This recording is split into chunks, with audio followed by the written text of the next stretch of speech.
Está Nicolás Munafó en el Palacio Pisurno con mucha información. Nicolás, ¿cómo te va? Muy buenas tardes. Hola Luciana, ¿cómo te va? Muy buenas tardes. Bueno, en un ratito nada más comienza el Consejo Federal de Educación, hoy en un día muy importante tras lo que ha fallado la Corte y también obviamente teniendo en cuenta la situación de cada provincia en cuanto al COVID y en cuanto a las clases.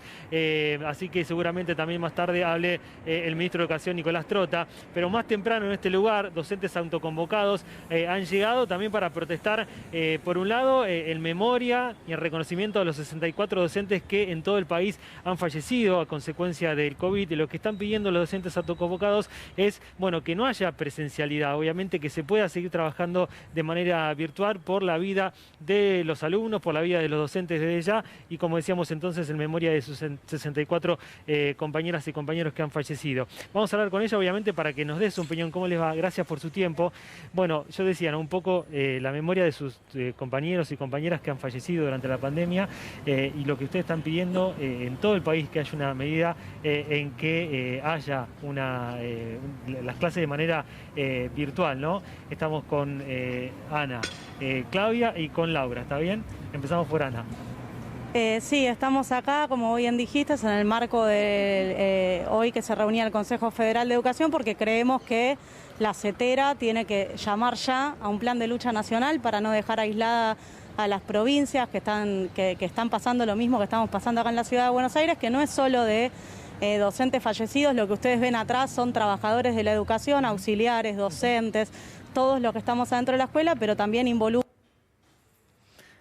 Hoy vamos a retomar el contacto con Nicolás Munafó para seguir, por supuesto, desasnando sobre los temas de educación, porque mientras estoy al aire hay un montón de mensajes de grupos de los que somos padres y que somos madres, de qué hacer, de cómo hacer. ¿Por qué? Porque hay una presentación por parte de un grupo de docentes que ahora están charlando con Nicolás Munafó y con él vamos a retomar el contacto, pero después vamos a hablar del grupo de padres que se organizaron para hacer la presentación. Nicolás, y retomamos el contacto.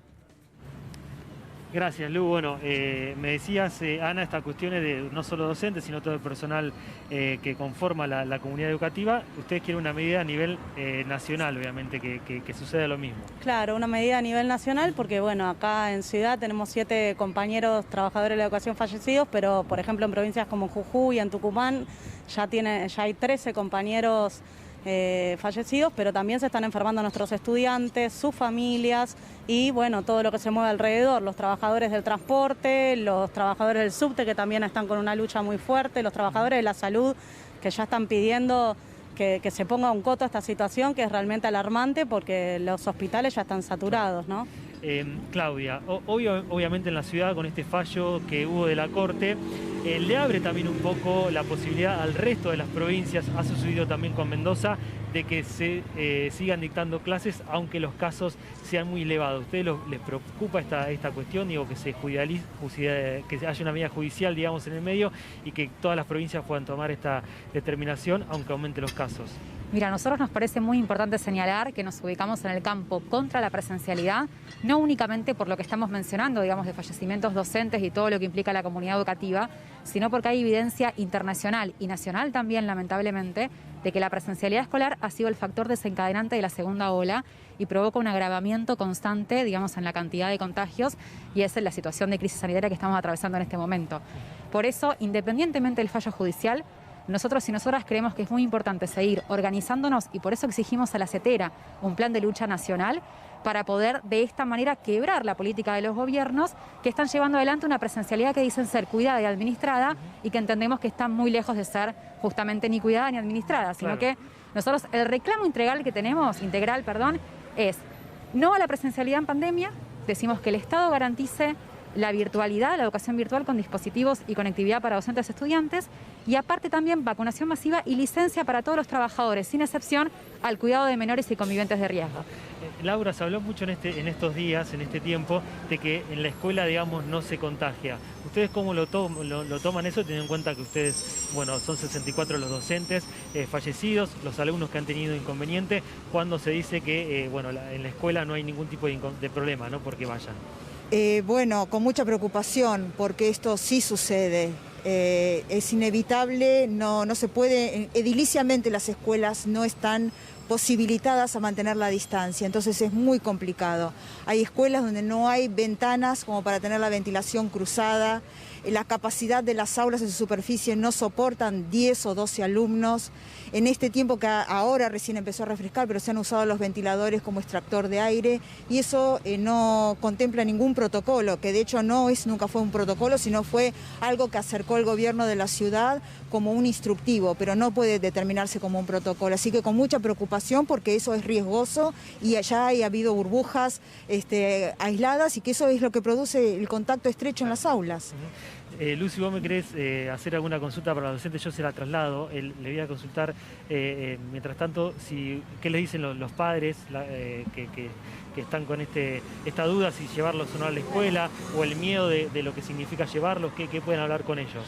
Yo soy madre de la escuela pública también al mismo tiempo y he decidido no enviar a mi hija a la escuela porque mi obra social, que es la obra social del gobierno de la ciudad, está colapsada. O sea, si yo me enfermo, se enferma el papá de mi hija o se enferma mi hija, no tenemos dónde atendernos. Bueno, esto mismo está ocurriendo en la mayor parte de los grados.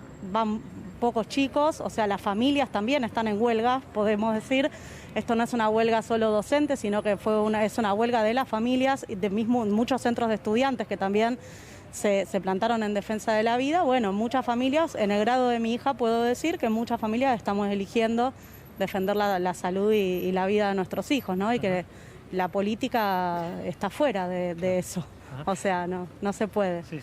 ¿Y están sufriendo algún tipo de sanción al no ir a la escuela? Obviamente ustedes trabajan aquí en el AMBA, digo. En todo el país, ¿cómo es con ustedes por este temor de que están por la vida de ustedes también y lo que han sufrido sus compañeros? ¿Qué pasa si no se presentan a dar clases? Nosotros ahora estamos desarrollando igualmente una huelga docente que ya lleva más de 2 semanas y que los gremios, han convocado también para el día de hoy. Nosotros nos sumamos al paro convocado al día de hoy. Lo que el gobierno de la ciudad sí ha implementado, en el caso, fue muy dispar igual, pero en el caso de la mayoría de los docentes, son descuentos por haber realizado el paro. Nosotros nos estamos organizando fuertemente en contra de los descuentos, entendiendo que eso no tiene que ser no tiene que realizarse ninguna medida coercitiva por parte de los docentes, que somos los que estamos garantizando el aislamiento y, lógicamente, estamos luchando en defensa de la salud y la vida del conjunto de la población. Claro. Nicolás, te quiero hacer 2 preguntas. Decime, Luciana. Sí, 2 preguntas. La primera, si van a seguir de paro, que recién hacían mención a esta medida que tomaron las últimas 2 semanas. Sí. Y la segunda pregunta es si ellos también tienen conocimiento de la denuncia que hizo Eduardo López de hostigamiento y persecución a los docentes, que están pidiendo directamente por parte del Ministerio de Educación de la ciudad los nombres de los docentes que no están asistiendo. Me pregunta Luciana Rubinska del Piso si la medida de fuerza va a continuar, en este caso que ustedes están en el AMBA, y si se han enterado de esta persecución que ha denunciado, por ejemplo, Eduardo López, de que están pidiendo los nombres de los docentes o los trabajadores de la educación en general que no van a concurrir por el paro. Bueno, están pidiendo a cada establecimiento los nombres. Bueno, cómo va a continuar la medida, o sea, también tenemos que ver cómo se van a continuar las medidas de fuerza desde los gremios, pero en realidad estamos frente a una situación donde necesitamos que los gremios se pongan a la cabeza de una movilización y una organización activa, porque nosotros estamos acá hoy como autoconvocados justamente porque falta lo que es una canalización real para poder torcer el brazo a los gobiernos, y para eso la única que tenemos es organizarnos. Hay que salir, hay que presionar, porque ya vemos que no se responde a razones. O sea, entonces, eso hay que ver cómo continúa, pero más allá de cómo continúe la huelga, nosotros tenemos que seguir desarrollando esta campaña de concientización al conjunto de las familias de la escuela pública y demás, en sentido de que no hay presencialidad segura posible, no hay protocolo posible en pandemia y sin vacunas, porque eso hay que decirlo. O sea, están presionando por el lado de los descuentos, están presionando por el lado, manden las listas de quienes hacen paro, o sea, desde una medida totalmente persecutoria, y al mismo tiempo dicen que nos vacunan cuando no hay vacunas, no solo para los docentes, que se vacunó a menos de 16.000 compañeros solo con la primera dosis, o sea, hay menos del 14% de la población que trabaja dentro de las escuelas vacunadas, pero tampoco se está vacunando al conjunto de la población, ¿no? Entonces, Por eso el tema de la vacunación masiva, nosotros no la estamos pidiendo para la docencia, sino que la estamos pidiendo en general. Gracias. Bueno, entonces aquí los autoconvocados, Lu, me voy con bueno, lo que han hecho hoy en memoria de sus compañeros fallecidos durante la pandemia en todo el país. Gracias, Nicolás, por la información. En cualquier momento regresamos allí al Palacio Pizurno.